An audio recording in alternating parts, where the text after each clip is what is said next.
আসসালামু আলাইকুম।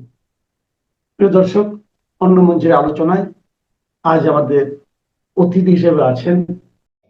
ভাবা গিয়েছিল মধ্যপ্রাচ্যের যুদ্ধ, আর যুদ্ধটা তো শুধু মধ্যপ্রাচ্যের নয়, মধ্যপ্রাচ্যের লড়াইটা হচ্ছে, কিন্তু তার অভিঘাত তো সারা পৃথিবী জুড়ে। এমনকি আমাদের ভারত, আপনার বাংলাদেশ, সব জায়গাতেই এই যুদ্ধের অভিঘাত সারা পৃথিবী জুড়ে। তো সেই যুদ্ধ বোধহয় থেমে যাবার একটা আলোর দেখা যাচ্ছিল।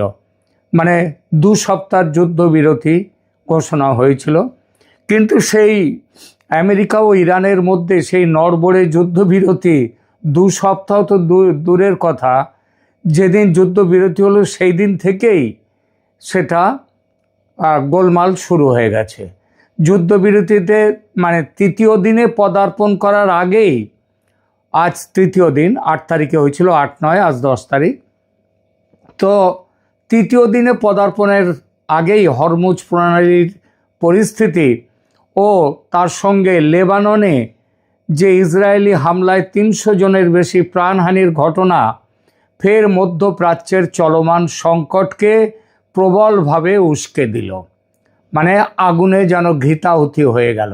সর্বশেষ তথ্য অনুযায়ী প্রেসিডেন্ট ডোনাল্ড ট্রাম্প ইরানকে অভিযুক্ত করে বলেছেন যে তারা হরমুজ প্রণালী দিয়ে তেল চলাচলে বাধা সৃষ্টি করছে, যা যুদ্ধবিরতির সমঝোতার একটি লঙ্ঘন। তিনি তেহরানকে সতর্ক করে দিয়েছেন যেন তারা কোনো জাহাজের ওপর শুল্ক বা টোল আরোপ না করে। ট্রাম্প বলেছেন, ইরানের সহযোগিতা থাকুক বা না থাকুক, হরমুজ প্রণালী দিয়ে তেলবাহী জাহাজের আনাগোনা চলবেই। এর মানেটা একটাই দাঁড়ায়, এই কথার মানে যে ট্রাম্প হরমুজ প্রণালীতে ইরান তার কর্তৃত্ব নিয়ে থাকবে, সেটা আর থাকতে দেবেন না। এটা সেই যুদ্ধবিরতির আগের জায়গায় ফিরে যাওয়া। তেহরানের পক্ষ থেকে প্রতিক্রিয়া যদিও বেশ কিছুটা সংযত। ইরানের সর্বোচ্চ নেতা, ধর্মীয় নেতা মোস্তাফা খামেনি, তিনি বলেছেন ইরান যুদ্ধ বাড়াতে চায় না, তবে তিনি স্পষ্ট করে দিয়েছেন যে ইরান তার সার্বভৌম অধিকার ছাড়বে না। এই সার্বভৌম অধিকারের মধ্যে হরমুজ প্রণালীর ওপর তাদের নিয়ন্ত্রণও অন্তর্ভুক্ত। কিন্তু প্রশ্ন ওঠে, হরমুজ প্রণালী কি একাই ইরানের জলসীমার অন্তর্ভুক্ত, নাকি অন্য কোনো দেশের অংশ আছে এর মধ্যে, নাকি কোনো দেশের অংশই নেই এর মধ্যে?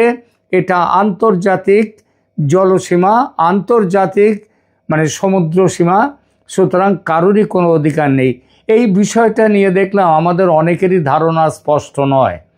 ইরানের হরমুজ বন্ধ করা নিয়ে এত হইচই চারদিকে যে অনেকেই মনে করেন যে হরমুজ প্রণালী বোধহয় এর মালিক বুঝি একা ইরান।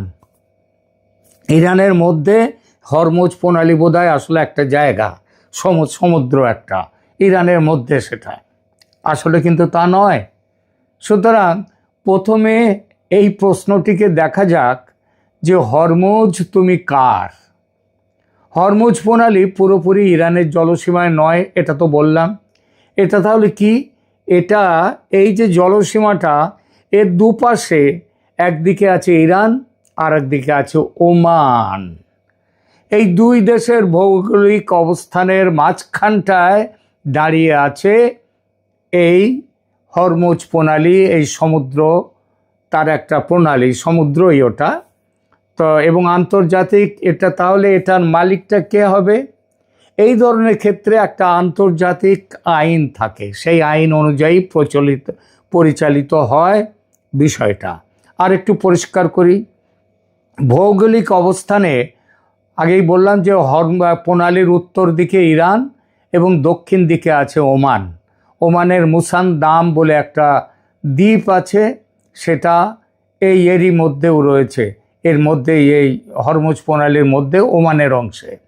জলসীমার ভাগ এরকম কি, এই প্রণালীটি যেখানে সবচেয়ে সরু, সেখানে এর চওড়া প্রস্থ মাত্র 33 থেকে 34 কিলোমিটারের মতো। আন্তর্জাতিক নিয়ম অনুযায়ী একটি দেশের জলসীমা তার উপকূল থেকে 12 নটিক্যাল মাইল পর্যন্ত, এই 12 নটিক্যাল মাইল মানে হচ্ছে 22 কিলোমিটার, এই পর্যন্ত তার থাকবে তার জলসীমা, তার ওপারে তার কোনো অধিকার নেই, সেটা আন্তর্জাতিক। এইটা হচ্ছে নিয়ম।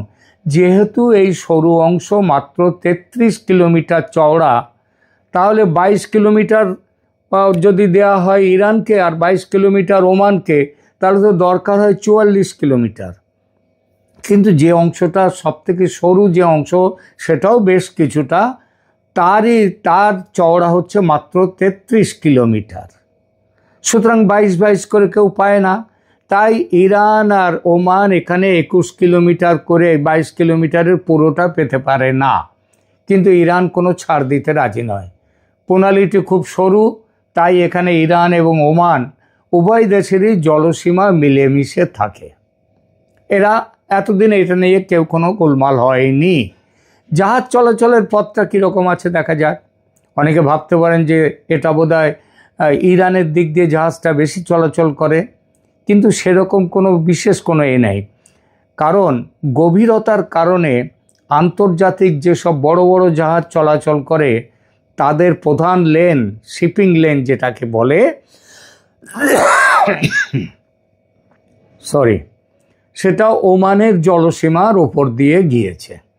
আর পণ্যবাহী জাহাজগুলো ওই তেল নিয়ে যেগুলো আসে, সেগুলো ইরানের জলসীমার খুব কাছ দিয়ে বা ভেতর দিয়ে যেতে হয়। এইটা হচ্ছে নিয়ম। সমুদ্র সীমায় অধিকার বিষয়ে আন্তর্জাতিক আইন কি বলে? আন্তর্জাতিক আইন অনুযায়ী হরমুজ প্রণালী এটাকে আন্তর্জাতিক প্রণালী হিসেবে গণ্য করা হয়, যার ফলে কোনো দেশই এককভাবে এটি বন্ধ করার আইনি অধিকার রাখে না। ট্রানজিট প্যাসেজ নিয়মের অধীনে বিশ্বের সব দেশের বাণিজ্যিক জাহাজ এই পথ দিয়ে নির্বিঘ্নে যাতায়াত করত, এবং যতক্ষণ যাতায়াত করতে পারে, যতক্ষণ না তারা উপকূলের যে দেশগুলো, মানে এখানে ইরান আর ওমান, তাদের নিরাপত্তার জন্য যদি হুমকি না হয়ে থাকে, তাহলে যাতায়াত করতে পারবে। ইরান বলছে এখানে অনেক দেশের জাহাজ তাদের পক্ষে হুমকি, সেই জন্য তারা আটকে দিয়েছে। অর্থাৎ এটি ইরান এবং ওমান উভয়ের জলসীমার মধ্যে, কিন্তু আন্তর্জাতিক নৌপথ, কেউ এটাকে আটকাতে পারে না। আটকাতে পারে তখন যখন পাশে যে দেশগুলো দুটো আছে তাদের নিরাপত্তা বিঘ্নিত হয়। স্বাভাবিক সময়ে বিশ্বের মোট তেল গ্যাসের প্রায় 20% এই সংকীর্ণ জলপথ দিয়ে যায়, যা হরমুজ প্রণালীকে কেবল একটি নৌপথ নয়, বরং বিশ্ব অর্থনীতির জীবনরেখা হিসেবে প্রতিষ্ঠিত করেছে। কিন্তু ইরানে প্রথম মার্কিন ইসরায়েলি হামলার পর থেকে তেহরান এই প্রণালীতে প্রবেশ অধিকার নিয়ন্ত্রণ করছে। কাউকে যেতে দেবে, কাউকে যেতে দেবে না। জাহাজগুলোকে অনুমোদন দিয়ে, ভারতের জাহাজও আসছে, তাদেরকে স্পেশালি অনুমোদন দিয়েছে। চীন, রাশিয়া প্রথম থেকেই যাচ্ছিল, পাকিস্তানকেও ছেড়েছে, ইরাকের জাহাজও সেখান থেকে আসতে দিচ্ছে। তো এসবগুলো আছে, কিন্তু সব দেশের জাহাজ আসছে না। যুদ্ধবিরতির শর্ত যেটা ছিল, এই যে 2 সপ্তাহ যুদ্ধবিরতি, সেখানে হরমুজ প্রণালীকে আগের মতো খুলে দেওয়ার কথা ছিল, একটা প্রধান শর্ত। ইরান শুরুতে রাজি হলেও পরের দিকে ওই 8 তারিখেই যখন লেবাননে গিয়ে ইসরায়েল বোমা ফেলল, তখন ইরান আবার ওই পথ আটকে দিল। ব্যাপারটা বুঝলেন? তার মানে লেবাননে ইসরায়েলের হামলার প্রতিবাদে তারা আবার হরমুজ আটকে দিয়েছে। পরিসংখ্যান বলছে যুদ্ধবিরতি কার্যকর হওয়ার পর থেকে গত 3 দিনে মাত্র 10টা জাহাজ এই প্রণালী পার হয়েছে, যার মধ্যে মাত্র 4টে ছিল তেলবাহী ট্যাঙ্কার, যেগুলো ইরানের পাশ দিয়ে যাচ্ছে, আর 7টা ছিল অন্যান্য জাহাজ, তেলবাহী নয়, পণ্যবাহীও নয়। এটি স্বাভাবিকের তুলনায় প্রায় 90% কম। শত শত জাহাজ এখন প্রণালীর 2 মুখে আটকে আছে। ইরান কি বলছে এখন? ইরান তাদের নিয়ন্ত্রণের আরেকটি স্তর যোগ করছে। তারা বলছে জাহাজ পারাপারের জন্য টোল দিতে হবে। বিভিন্ন রিপোর্টে যা বলা হয়েছে যে ইরান দাবি করেছে প্রত্যেকটি ট্রানজিটের জন্য এক একটা জাহাজকে $20 লক্ষ চার্জ করা হতে পারে। মানে প্রতি ব্যারেল পিছু তেলের জন্য $1 করে দেওয়ার দাবি ইরান করেছে। এমন ইঙ্গিতও দিয়েছে ইরান যে এই টোল পেমেন্ট এটা মার্কিন ডলারে করা যাবে না, এটা হয় ক্রিপ্টোকারেন্সিতে পেমেন্ট করতে হবে বা চীনের ইউয়ানে এর পেমেন্ট করতে হবে, মার্কিন ডলারে নয়। কারণটা সহজবোধ্য, যে তাদের বেশিরভাগ ব্যবসায়ী হচ্ছে চীনের সাথে, সুতরাং চীনের সাথে ওই ব্যবসাগুলো টাকাটা ইউয়ানে পেলে তাদের সুবিধে। আর আমেরিকারও অর্থনৈতিকভাবে আমেরিকাকেও ডাউন করা গেল। ইরানের রাষ্ট্রীয় সংবাদ মাধ্যম এটিকে যুদ্ধ বিধ্বস্ত দেশ পুনর্গঠনের জন্য তহবিল সংগ্রহ বলে ঘোষণা দিয়েছে। আন্তর্জাতিক আইন বিশেষজ্ঞরা বলছেন যে নৌ চলাচলের স্বাধীনতা রয়েছে, সুতরাং কোনো পেমেন্ট বা টোল ছাড়াই জাহাজ চলাচল করতে পারবে, মানে টোল ছাড়াই। হরমুজ প্রণালী অন্য যে কোনো সামুদ্রিক পথের মতোই মানব জাতির জন্য একটি উন্মুক্ত সম্পদ, এখানে কারোর দখল নেই। শেষ পর্যন্ত পরিস্থিতি এমন দাঁড়িয়েছে যে যুদ্ধবিরতি কোনো মতে টিকে থাকলেও একটি গুরুত্বপূর্ণ জলপথ এটা ইরানের কঠোর নিয়ন্ত্রণে রয়েছে, এবং এই পথের নিয়মাবলী কে নির্ধারণ করবে, কিভাবে নির্ধারণ করবে, সেটা নিয়ে উত্তেজনা বাড়ছে। এর মধ্যে একটা মজার কথা শুনুন। বিজনেসম্যান ট্রাম্প এখানেও একটা ব্যবসার খেলা খেলতে গিয়েছেন। তিনি প্রস্তাব দিয়েছেন হরমুজ প্রণালী নিয়ন্ত্রণ করা ও টোল আদায়ের ব্যাপারটা ইরান ও আমেরিকা মিলেমিশে দেখবে যৌথভাবে। অর্থাৎ তাহলে কি আমেরিকার প্রস্তাব ট্রাম্প সাহেবের, টাকা পয়সা যা টোল থেকে উঠবে দুভাগ করে বাটোয়ারা করে নেবেন। ইরান এই প্রস্তাবে এখনও সম্মতি বা অসম্মতির কথা কিছু বলেনি, তবে সারা বিশ্বে শোরগোল পড়ে গিয়েছে। পৃথিবীর বহু দেশ আপত্তি তুলেছে এই ব্যবস্থায়, যে কেন আমরা টাকা দেব, তোমরা মিলেমিশে ভাগ করে নেবে, এটা আবার কি। ফলে ট্রাম্প সাহেব আবার ক্ষেপে গেছেন, ইরানকে হুমকি দিতে শুরু করেছেন, হরমুজ আটকানো যাবে না, আটকালে যুদ্ধবিরতি বানচাল। হরমুজে তো এই হাল। ওদিকে লেবাননে গত দুদিন দমাদম বোমা বর্ষণ করেছে ইসরায়েল। বহু সম্পত্তি ধ্বংস, 300-র ওপর মানুষের মৃত্যু, বহু আহত। এই বোমা বর্ষণে ইরান ক্ষেপে গেছে, বলছে লেবাননে ইসরায়েলি হামলা যুদ্ধবিরতির শর্ত ভঙ্গ। ইসরায়েলের জবাব, যুদ্ধবিরতির আলোচনায় লেবাননের নামগন্ধ কোথাও ছিল না। আমেরিকাও বলেছে না না, লেবানন নিয়ে তো কোনো কথা হয়নি। আর লেবাননে ইসরায়েলের হামলা দেখে পাল্টা কারণটা কি?